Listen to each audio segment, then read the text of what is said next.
Bienvenue. Welcome to Unpale. Well, with our co host today, we have a guest presenter, and we are so happy to have her. Of course, you know I'm Rachel. I'm Hensley. I'm Nahomie, and this is our guest. I'm Cassie. There is so much value that she brings to the table that I want everyone else to know that we are able to bring to you guys. But even with that being said, she's an inspiration. She's someone that we look up to, and we ask her questions, and we're like, "Oh, how did you get into this? And how'd you get into that? And how do you do this?" And she gives us her tidbits. So we just wanted to let her know that you know what, you're here. We want to hear everything that you do, and of course, let other black women, girls, the whole world to know what we're working on. Nice. Thank you. Well, I'm excited to be here today, and excited to answer any of the questions that you have. Especially, I know that you guys are aware of the 50K program, so I'm glad to be able to talk about the 50K program and just everything I do, just as a human being. I guess I'll start and I'll ask you to tell us a little bit about yourself, or to tell the audience a little bit about yourself. Well, my name is Cassandra. Cassie is the a nickname that I go by that was given to me by my godson when he was born over 22 years ago now. So that's been an affectionate name that's really been picked up within my fitness world, rather. And so I know that if anyone calls me Cassie, they know me from fitness rather than personal. Um, I'm a mother. And I would just love to stay active in fitness. I love to stay busy. I'm a court reporter in the daytime, and I make my own body products. Awesome. What actually influenced you to go into fitness? Uh, wow. Well, I've always been active. I think I've been the most active person in my household growing up, and you know, PE in high school was my favorite. Actually, junior high, I was in track and field. Mm-hmm. So PE was always my favorite course and my easiest course, of course. My father used to always say, if you fail PE, then you just fail everything. That's right. Not come home failing physical education. And I was a runner. A lot in my 20s. I ran. I rollerblade. I had my daughter when I was 18. Mm-hmm. And after that, I think I gained like 30 pounds. I was like 180 pounds. Oh, so you were greedy. Yeah, I was greedy. I ate crabs every single day with butter. It was delicious. It was. It still is. It's true. And that was the time before I became a pescatarian, and I stopped eating red meats and chickens, and so that's pretty much where it started, was in my teens. And then I started taking fitness classes around 28, Zumba in Rockaways, and I kind of fell in love with it. I love dance, I love music, and it just came together from there. And 2 years later, I got hired by HCC to do classes. Nice. Yeah, so that's pretty much how it kind of just evolved this role from becoming certified in 2011.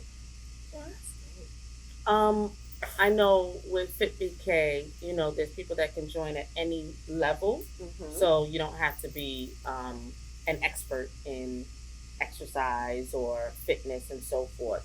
Mm-hmm.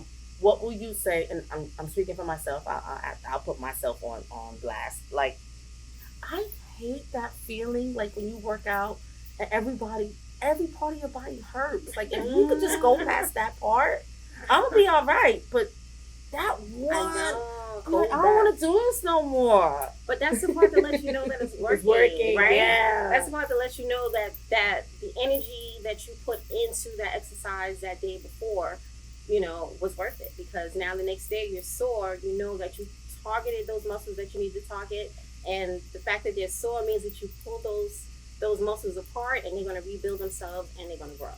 So that's what you're looking for. You're mainly sore because you're not used to pushing that muscle, and then that muscle tears and it rebuilds itself and it grows, it builds up. So it's almost like, when you have a callus and the callus gets hard and it kind of like builds hard skin. That's the same thing with the muscle. It kind of keeps building. So now you have that growth. So, but you have to be able to get to that point where you're sore. You have to, that's your push. You know, without it, you kind of feel like you really didn't do. Yeah, you didn't do anything. You know, that's like going in on a treadmill and you decide that you want to walk at 2.0, and you do that for an hour and you didn't really exert yourself and challenge yourself. Gotcha. Yeah, so it's a how do I challenge. Okay, so then I got that part. How do I get past that part?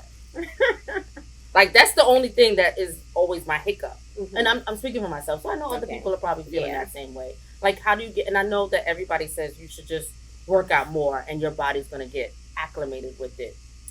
But when you're in pain, I know. Like, you laugh and you feel every muscle hurts. I think for me, I target different areas. I don't do everything all at once. Right. Because you do squats and then you, okay, let me work my arms, and then next day you can't move neither parts. Nah. Like, for me personally, if I'm doing leg, it's leg day. That's it. Right, Keep my arms free. So at least I can move my arms the next day. I'm literally a zombie. Like, okay. Yeah, full body. Yeah, I mean, full body. Right. You're doing it injustice. Cardio. Mm-hmm. Right, exactly. You know, cardio, one thing about cardio, it is full body. You know, you're using your legs, you're using your upper body, using your back, you're using your core, all of that. But you have days where you just want to focus on certain muscle groups. So, like Hensley said, leg day. Hey. You don't want to do leg day and arms on the same day, you know. Mm-hmm. So leg day, you do leg day maybe twice a week, and you get a day in between so that you can recover. And then the same thing with arms. You pick days throughout the week that you're going to concentrate on certain body parts.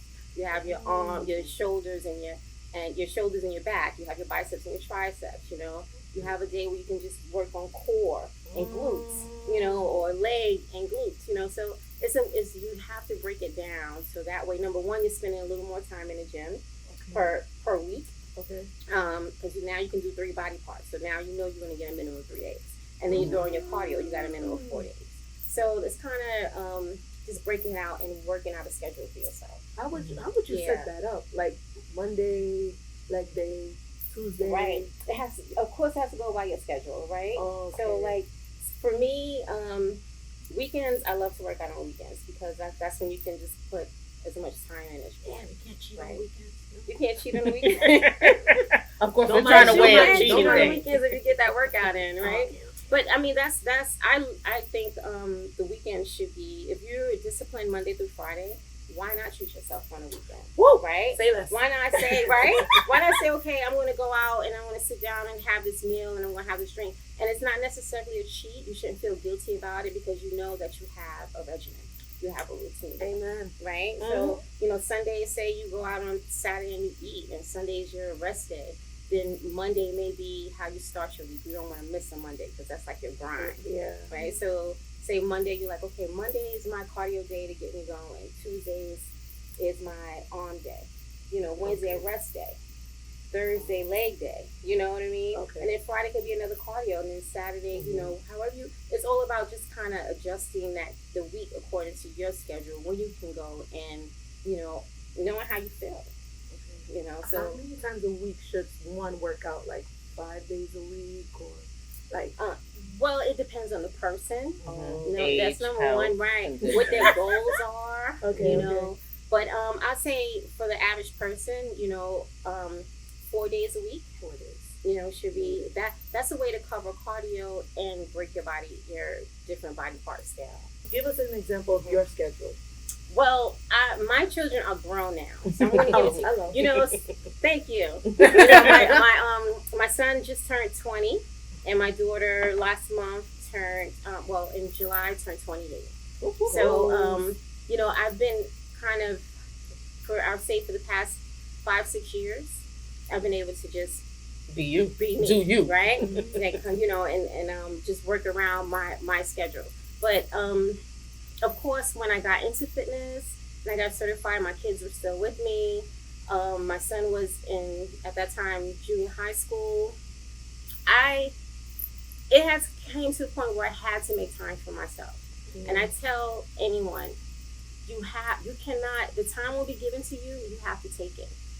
You have to take it, you have to demand it, and that's your time during the day. And I used to at night when I did homework with them and put them to bed, I go outside my house and I go rollerblading. And I used to rollerblade around my block. So everyone kind of knew who I was. And I'd do that 30 times and that was my cardio. You know, you have to do it because You sacrifice. Yeah. right, it will not be given to you because you are a mother, you know, you are a giver. So you're giving to your children. You may be giving to your parents, you know, those that are around you. You're giving to your job. You know, everyone wants a piece of you, right? But inside, you're like, okay, I need to do this. Or, you know, I want to lose these inches here. Or I can't fit in my clothes. I need time for this. You know, that internal is telling you that this is what you need, but you can't go for it because everything else around you is demanding your time, right? So it has to be a point where you're like, no, this is my time of day. I don't care what you're doing. Your children at home, you know what? Go make some cereal. Whatever you need to do. This is my time. I'll see you in an hour. I'll see you in 2 hours. You know, and that's how you have to do it. And you can use your home. Like you did rollerblading, you can use. You don't have to necessarily go to the gym. You don't make it work at home. Like for instance, me, I've been doing Zumba, and I love Zumba. I'm like, okay, this is new, but I push my coffee table to the side, and that's my area. I have my nephew come and join me. He's shaking his little butt. He's only one, but we make it work, and it works. It works. It works because that quarantine weight, baby. I know. I know. I mean, you know, kudos to everyone out there who lost weight during quarantine or didn't put any quarantine weight. I mean, kudos to you. I got But I know I had at least 15 pounds of quarantine weight that I had to get off. You know, but you know, that's life. Okay, right?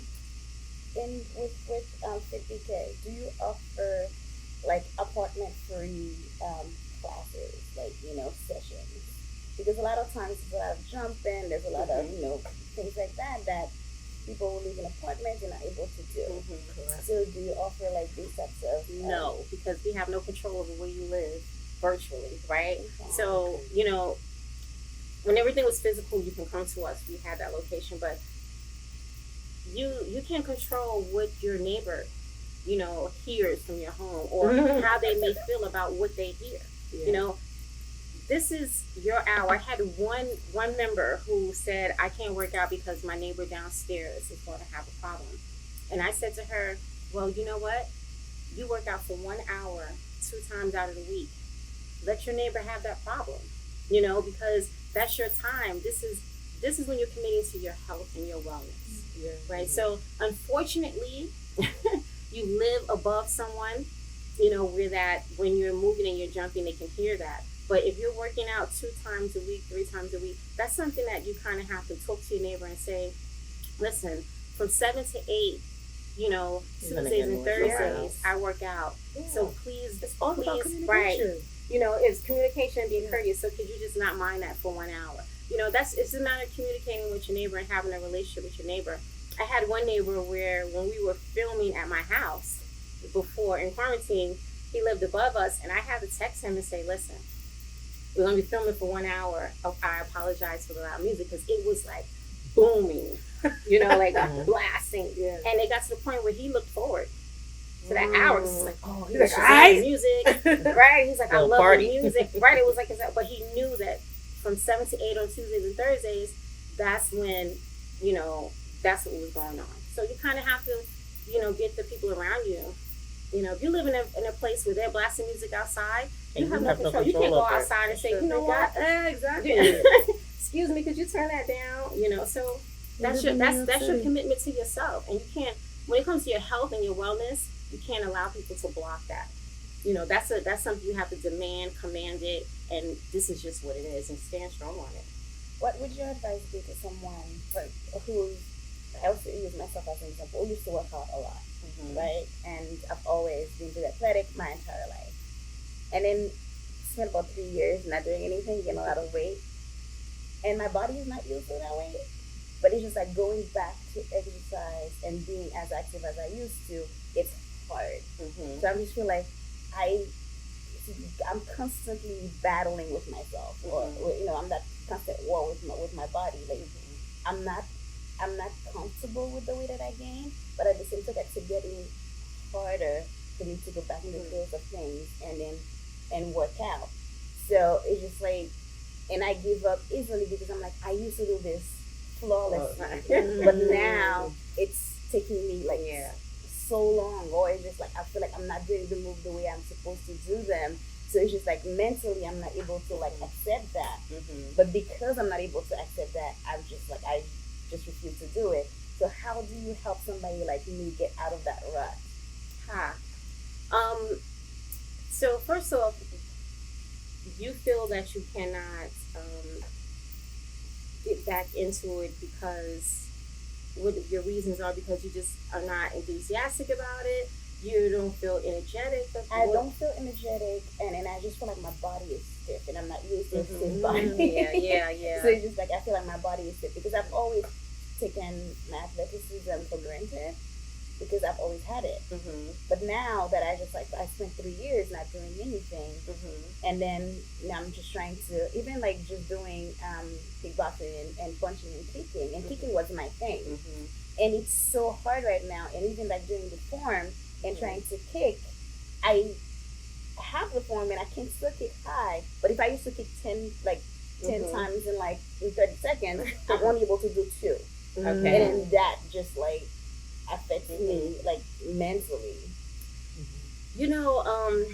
Number one, I really don't want to say age completely plays a factor, but as we get older, our body does get stiffer. We're not as agile, right? But when you are constantly I'm speaking because I'm a little older. Yes, it gives up. Like Tabitha was like, "Chick, I done checked out. I'm not doing this with you right now." But it's almost like your body has muscle memory. 3 years is a long time to go without working out, right? But it's never too late to get into fitness, right? I'm in this fitness group where it's fit over 50. Okay. And when I tell you that these people look awesome, like I'm ashamed. Like, let me get down, do some more crunches, And you work out on a regular basis. Listen, it is insane. Like their bodies are insane. But it's never too old to get fit, number one.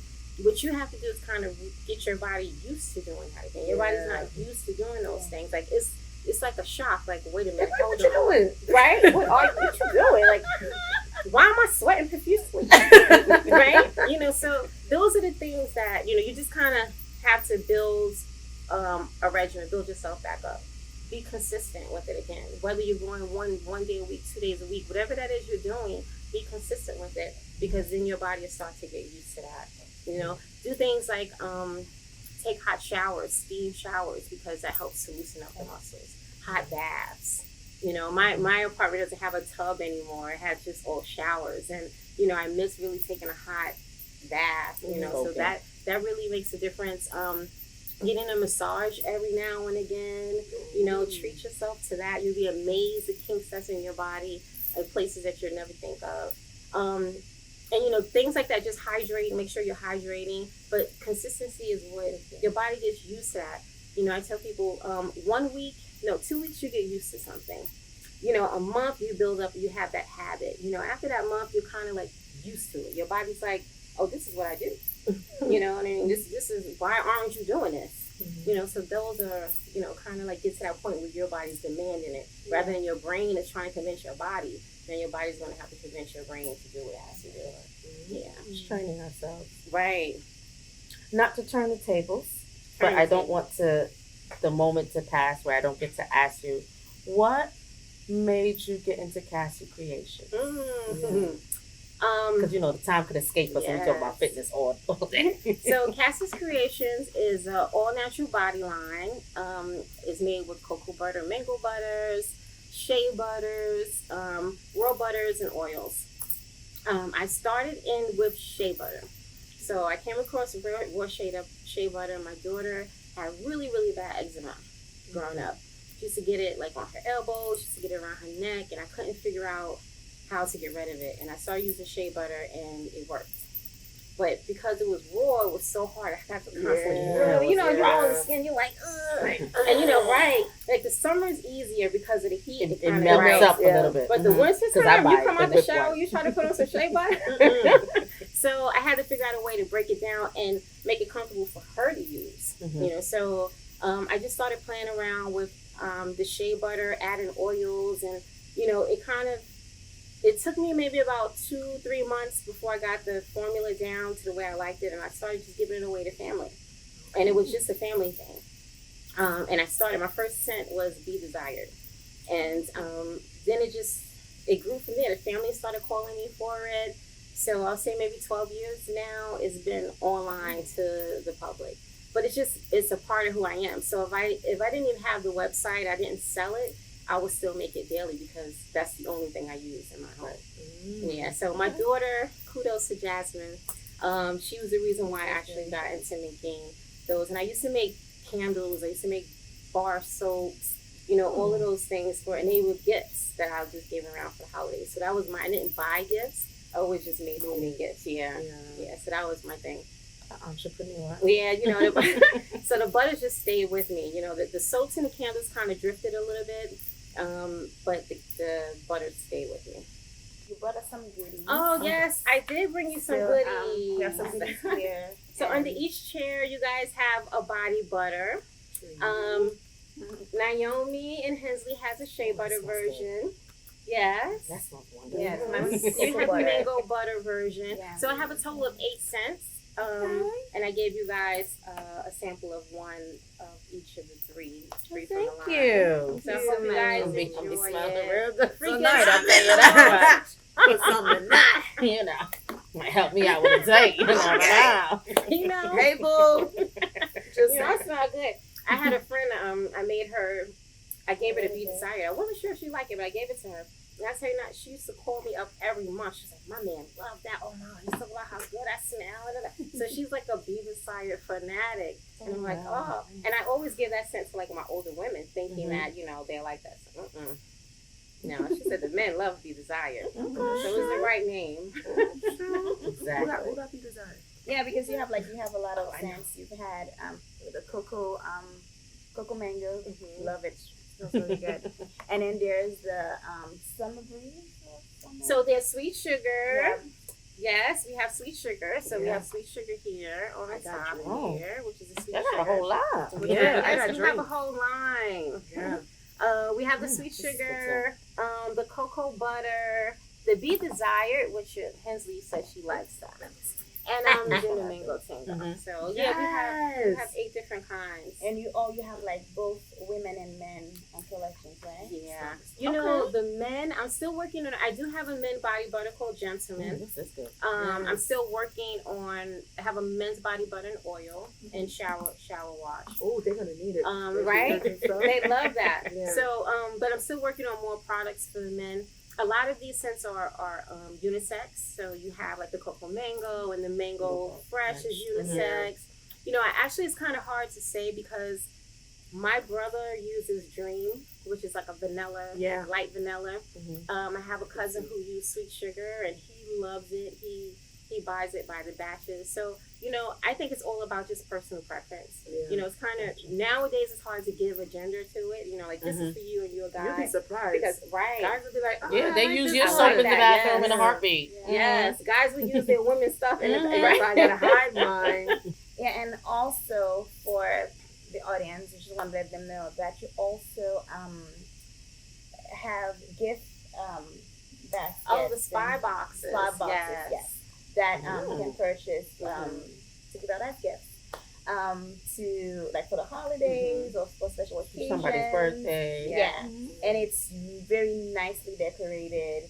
It comes with a little bottle of wine and so it's really, really, really nice and I highly, highly, highly recommend it. What's your website? Yeah, thank you for that. Cassie's Creations HN.com. The HN stands for Homemade Natural. So Cassie's Creations HomemadeNatural.com. And you look up Cassie's Creations, you'll find it. It won't be hard to find. And Nahomie was talking about the spa boxes, which you just bought a few from me. Thank you for supporting. No, yeah, because it was after the school year ended, and I wanted something for my son's teacher and then the principal because they did a phenomenal job during the quarantine and all that.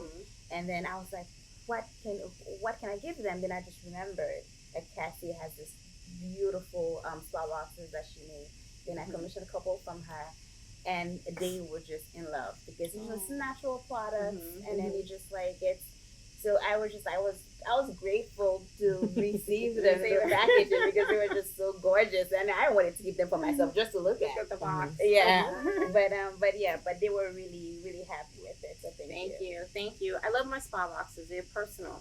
You know, I tell anyone that they're made personal for each individual person. So no box is made the same. Sometimes I may add your initial to it. You know, your favorite color.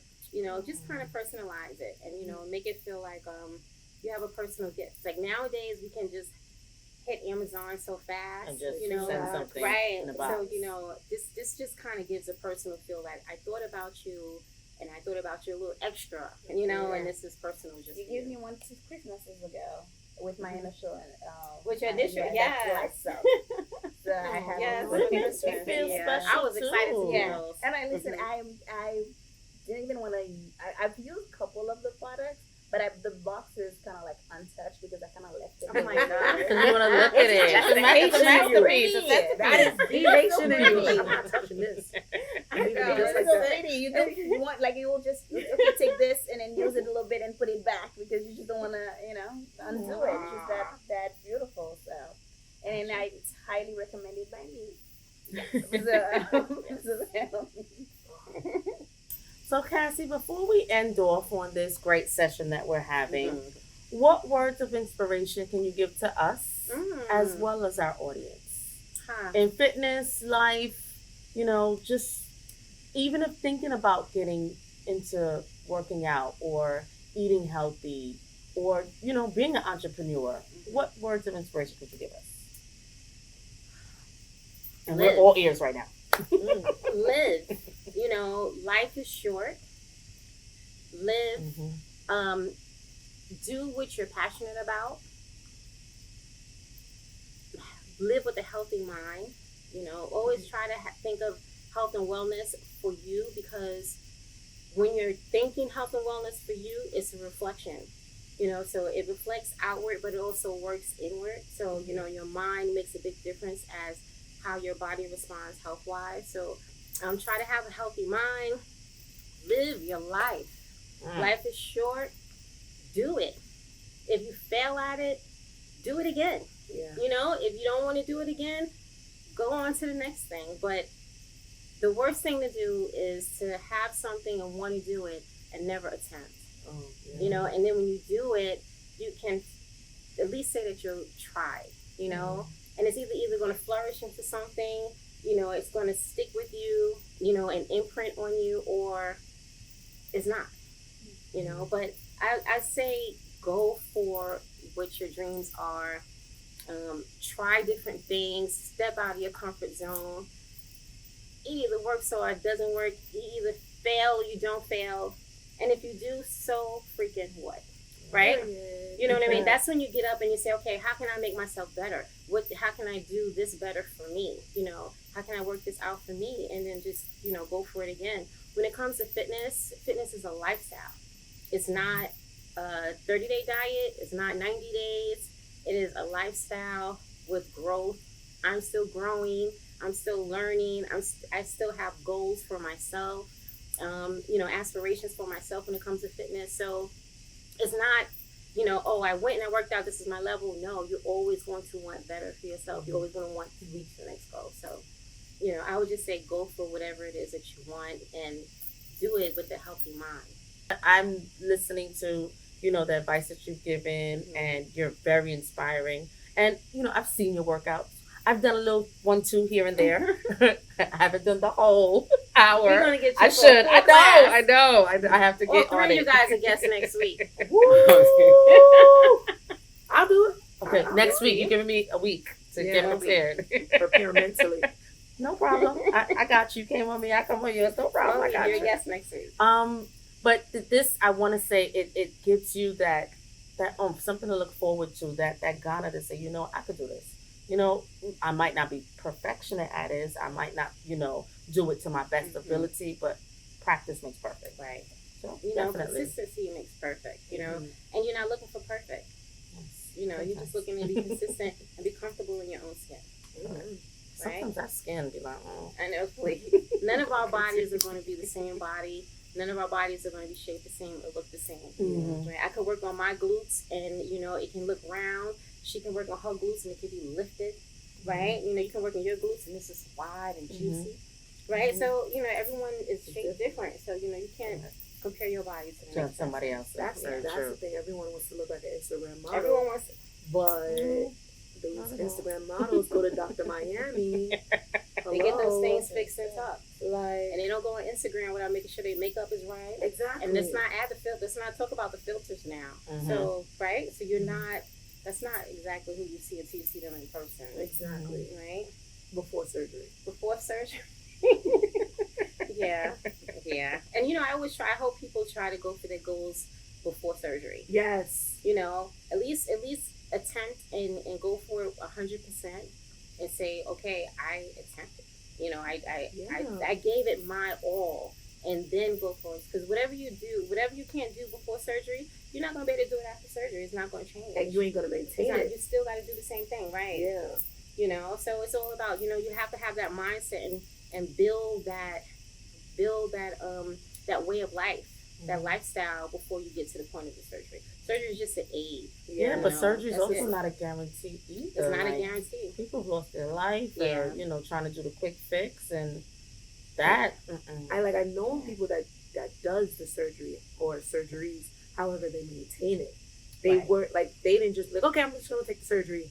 No, they worked out before, or they changed their eating habits, and then they went into surgery. Yeah. And then they were able to keep it. They just needed that extra push, right, to help them with certain areas. Because we're not gonna front. There's certain areas that are stubborn than others, but they maintain it. But I know someone who has done surgery. They didn't change their lifestyle, and it's like, what you do? Yeah. So they have like what you did with money. What happened? Like, it's a waste. And it depends on what type of surgery you're getting, right? You can work out, but you may have, especially women, if you had a C-section, you have that little extra piece of skin, you may want to get that tucked under. Yeah. That's different, compared to kind of getting a laparoscopic surgery, where you're, or you're getting the band, the lap band. Those, that's different because you have to change your eating habits. Yeah. So if you have a problem eating before, you are going to have a major problem eating after because, you can't eat as much. You on like a liquid diet for like the first 2 months, So it's major. So it's like you're forced at that point to do it. You have no choice because your stomach can't hold it. But at least, you're building that lifestyle prior to that, to know your portion sizes and, things like that. Yeah. Yeah, no. Not saying that because I'm one person to always say, oh, I can't do this and I can't do that. But when you're forced to do it, you really have no choice. Yeah. So you're gonna do it. But the thought of having to do it is. Yeah, I know. It's, I can't say that every day getting up to work out is enthusiastic. Heck no. Right? For real. It's like just like. I'm tired. Now I gotta get us some energy to run or do this. So it's kind of like just getting in there.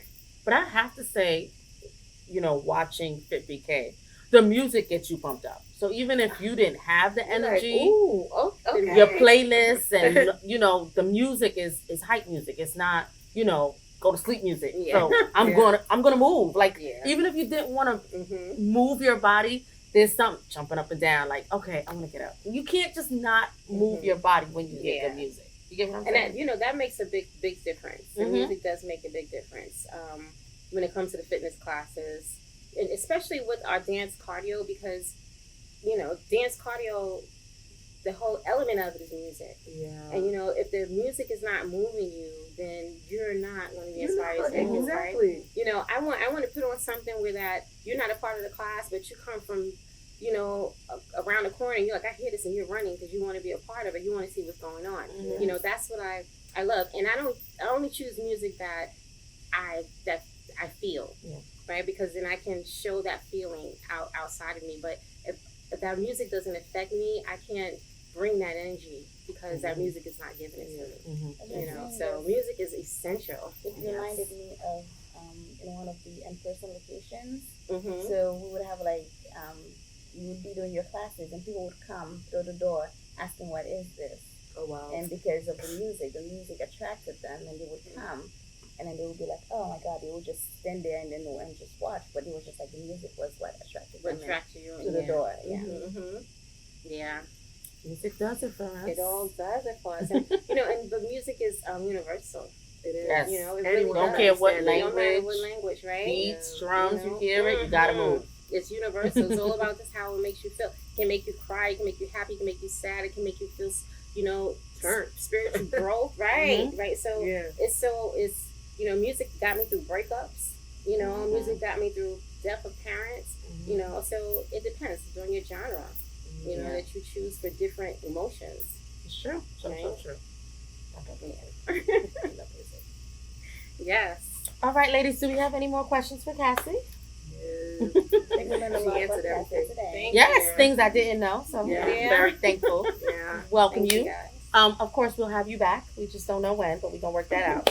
I want to say thank you. Thank you for the information you've given us. Thank you for the gifties, the smell goods, just being here. Because it's hard to do something for yourself, but you do something for the community. You do something for people in different countries. Like, you have a following of like enormous people, from different countries, not just New York, not just the Bronx, Brooklyn, Jamaica, the islands and so forth. So you are touching people in different areas. And even if it's just for an hour a day, that does something for them. They look forward to it. So, we just say thank you for that. Thank you. So, est-ce que nous quoi? Nous quoi? On parlait. On parlait.